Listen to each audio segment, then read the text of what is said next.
What is up, guys? Here's your dose of crypto growth. So much happening in the utility space, guys. This is what excites us. So much excitement in the air because a lot of new discussions happening, and that is what keeps us alive and well in the utility realm. Now, folks, we'll be covering those discussions, the Jane Street question, and we'll be explaining what Jane Street is, what it is all about. We'll be talking about Ondo, we'll be talking about Zebec Super App, we'll be talking about Flare Network. So a lot is on the horizon, so stay tuned.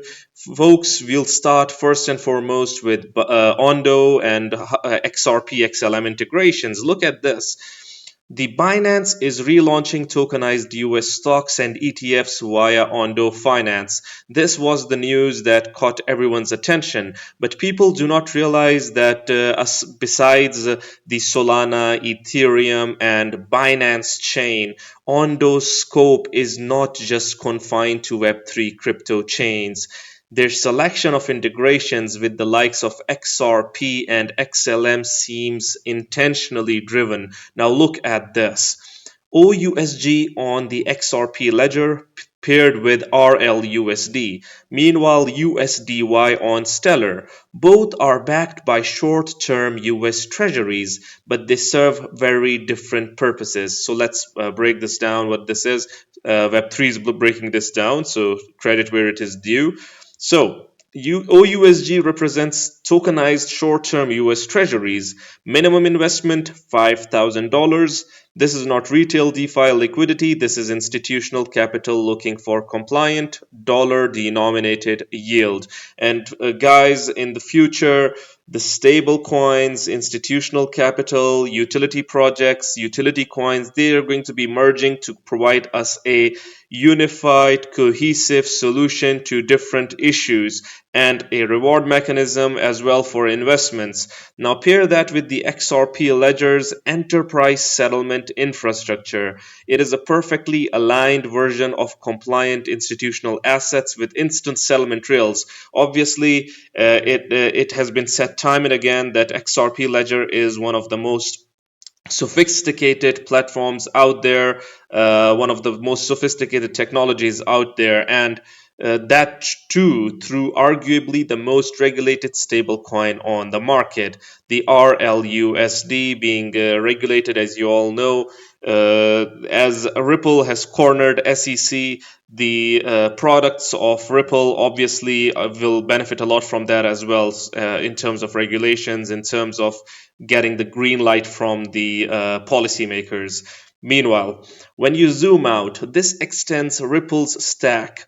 RLUSD, stablecoin rail, Mataco, standard custody, institutional custody, G Treasury, integrations, hidden road, prime brokerage. So much happening when it comes to the Ripple infrastructure, the XRP infrastructure. Meanwhile, USDY is accessible to a broader audience. So this is a differentiation, and this is where Stellar comes into play. Stellar has always focused on cross-border payments, financial inclusion, serving the underserved, banking the unbanked. You get the idea. The remittance corridors, financial access in emerging markets. So the USDY on Stellar creates something powerful, a payment rail that carries embedded yield.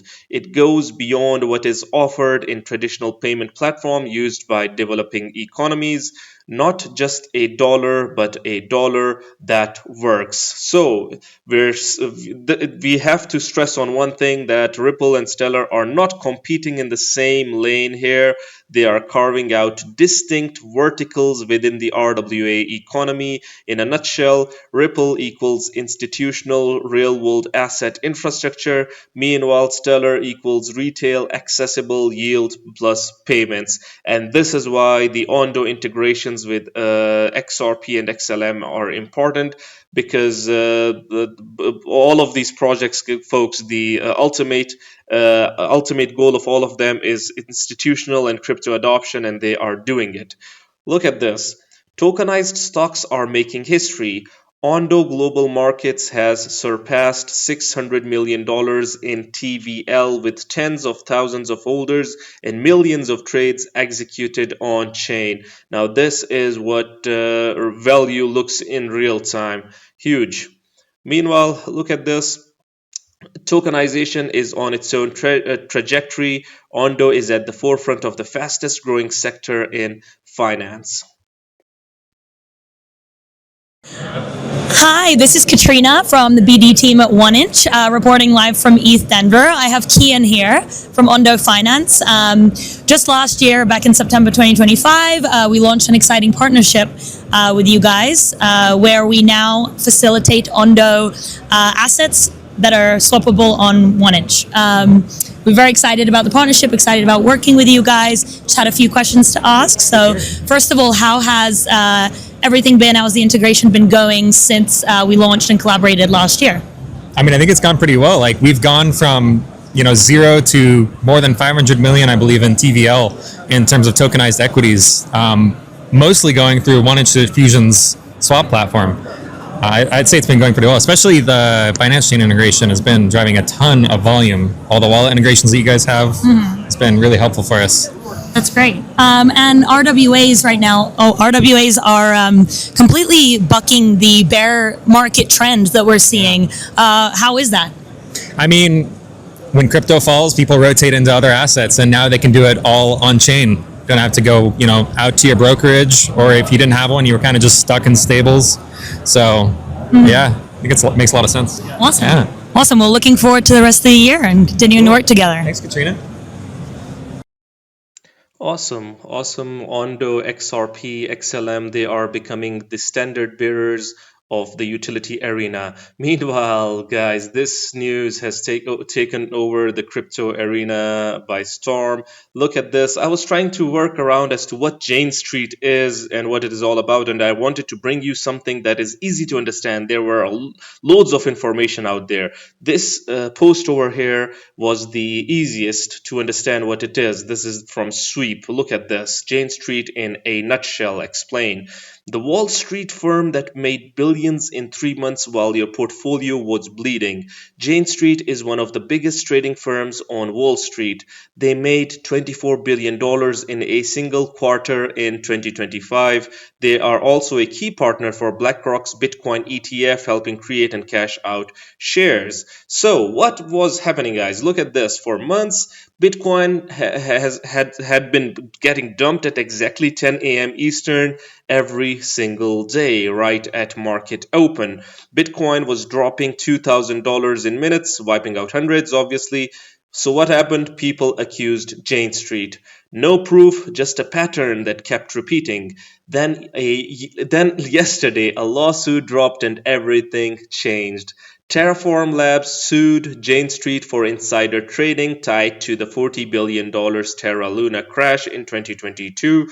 A former Terraform intern named Bryce Pratt later joined Jane Street as a trader. So what did he do, guys? He basically set up a private group chat called Bryce's Secret with Terraform's team. On May the 7th, 2022, Terraform quietly pulled $150 million in UST from Curve. And you guess what happened, guys? And within 10 minutes, before anyone knew, a wallet linked to Jane Street dumped $85 million in UST.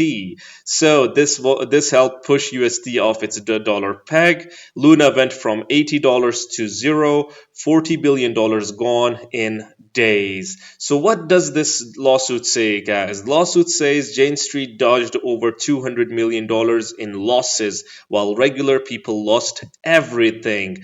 Jane Street has called it desperate, baseless. The same firm accused of dumping BTC every morning at 10 a.m. is now accused of front-running the biggest crypto crash in history one day after the lawsuit dropped. The 10 a.m. dump didn't happen. Bitcoin pumped 7%. So this is what this is all about, the Jane Street manipulation trading firm. So this is, you see how things are manipulated in this space, guys, even in the entire world of finance. But the question is, was Jane Street the only reason that Bitcoin has suffered?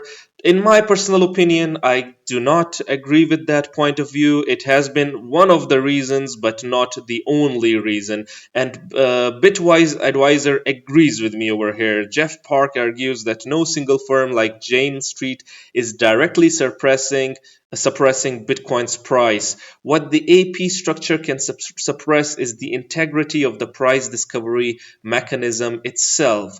And this myth is debunked over here as well. Look at this. NewsBT is Jane Street why Bitcoin isn't at 150k dollars.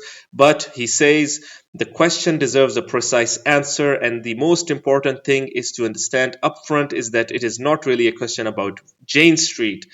Park Road. It is a question about structural feature of the Bitcoin ETF architecture that applies equally to every authorized participant in the ecosystem. He added that the role of those institutions is genuinely misunderstood, even amongst seasoned industry veterans.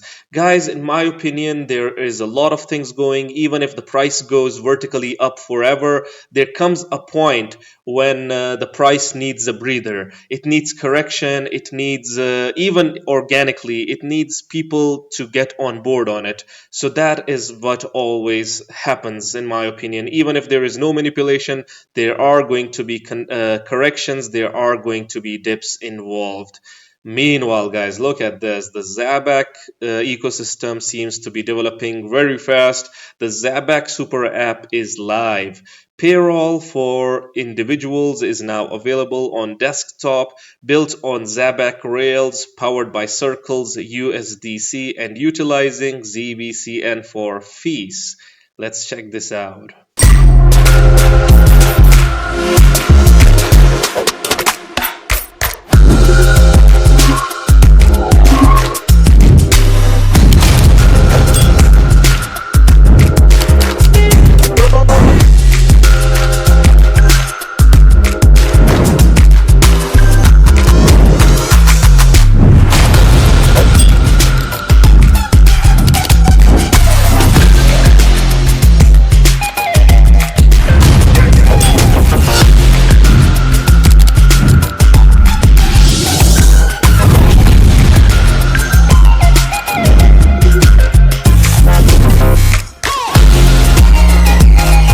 Awesome, guys, and look at this. I went to the super app. Look at this. You have to connect your wallet, obviously. This is the interface, dashboard, vault balance, assets, USDC, a running product over here, the card, staking, streaming mechanism.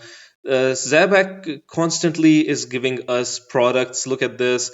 ZBCN, according to X Finance Bull, is sitting at fractions of a penny with a live product and positioned for mass adoption. And not just the super app, the Zabec Net was live as well, launched as well. Look at this. Zebec Net is a data-only MVNO mobile virtual network built on World Mobile's decentralized infrastructure, purpose-designed to serve the Zebec ecosystem. Unlike traditional telecom networks, Zebec Net is engineered for low latency, always-on financial connectivity, so streaming, payroll, payments, and wallet access remain uninterrupted across borders, guys. So many products that Zabec is launching. Look at this: decentralized connectivity for crypto payments and payroll. Huge. Always on connection built for financial flow, borderless by design. Key benefits for individuals: instant eSIM activation, always on wallet access to send receive funds, private and secure data transport for financial traffic. For businesses, pay global teams in 70 plus countries without local banking hurdles, real time settlement for distributed workforces, unified oversight, lower cross border costs versus traditional remittance paths. Meanwhile, guys, talking about Flare Network, Hugo breaks down the Flare Network. What it offers the XRPL ecosystem. So you have to check this out. 6 minutes. We're going to be looking at a piece from this because I wanted to bring this. This is interesting as Hugo breaks down the Flare. What is it that people should really understand that the Flare network is providing for XRP and the XRP Ledger ecosystem? And some of the things that you guys have explored from an ability to have a smooth interoperable experience occur. Hi, hope you can hear me. Thanks so much for having me, and thank you to Ripple for putting this data. This is the type of lending protocol that is favored by institutions, with DEXs for liquidity, and both liquidity and, most importantly, the ability to liquidate lending positions. We have Enosis's CDP product protocol, which allows people to directly mint stablecoins against an XRP holding. And we have perps, dexes, and prediction markets. And these are kind of core building blocks around how we think about making XRP have yield and be a collateral asset. So those are the core building blocks, and these type of building blocks are present in most ecosystems. But then we have Firelight, which is a new foundational DeFi primitive built to benefit the entire space using XRP. And it offers the ability to stake your XRP to earn yield by providing cover to blue chip DeFi protocols across many chains. And this is a market with a vast potential size, and it offers organic on chain yield for XRP. So Firelight in existing on Flare will further propel our ecosystem through driving demand for XRP and demand for borrowing and lending against XRP in order to participate in Firelight. So it's kind of like a core plank to how we think about spinning up the kind of demand flywheel for XRP. So to tie this ecosystem together, we also have on-chain vaults that allow users to put their XRP to work within the Flare ecosystem without having to directly engage with the DeFi protocols themselves. And looking ahead, we have two, really. So the entire ecosystem is building. The DeFi mechanisms are in shape. Look at this: more optionality for Flare in DeFi. Kinetics Flare market adds more flexibility. Users can now supply FLR and shortly use it as a collateral to borrow. So, talking about the DeFi infrastructure, talking about the overall ecosystem, it is growing. Ease of use and user experience is obviously crucial. Flare smart accounts allow you to get access to the whole Flare DeFi without leaving XRP ledger, exchanging the wallet, or generating a new security phase. So this is what everyone wants. Nobody wants to basically risk their position, their tokens, their coins, whatever. You need something that is user friendly. So this is what Flare Network is bringing to the game. Awesome. XRPL users can already move value through payments on Flare networks. They can also trigger complex on chain actions easily. Meanwhile, talking about AI, look at this. The Flare DevRel team will host a hands on session showing how to start building on Flare using AI assisted tools and agents, and it is live now. Look at this: building on Flare in the age of AI. So you see, Flare Network is not confined to only one segment or sector. Different arenas, same criteria, solving the issues. Be it AI, be it DeFi, be it oracles, be it F assets, be it any other mechanism, smart contracts. Flare is everywhere. So, guys, what do you guys think about what is happening in the market, the Jane Street news? Do you think that it is enough, only Jane Street, to basically manipulate the entire market, or do you think that there are more reasons as well? Besides this, what do you guys think about Ondo, XRP, and XLM integrations, the Zebec super app, and what about Hugo's breakdown of Flare? Do let us know. Anyways, if you're interested in utility crypto coverage, do subscribe the channel and smash that notification icon.